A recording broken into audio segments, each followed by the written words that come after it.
Hello guys, welcome to my YouTube channel. Today I want to show you how you can easily pop your images using the curves adjustment layer.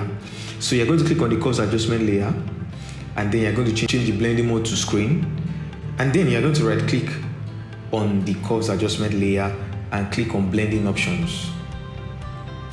Then you're going to drag the underlying layer, the left part, the shadow part, because we want to work on the highlights and want to exclude the shadows. We want the highlights to pop more and the shadows to go deeper too. So this is for the highlights. So you're just going to drag this towards this thing. As you can see, it's picking the forehead, the chin, the nose, and the highlights parts. So you're going to drag it a little bit further.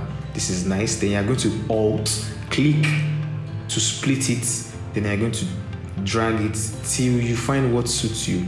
This is nice. This is nice. You can drag this here. Okay, this is cool.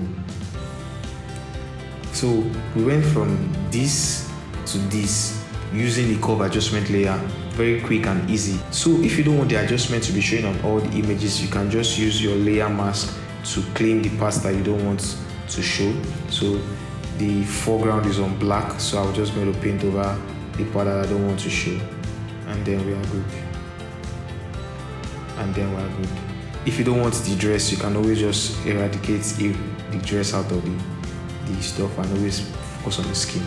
I hope you learned one or two things in this video. Please like and subscribe to my YouTube channel. Thank you very much.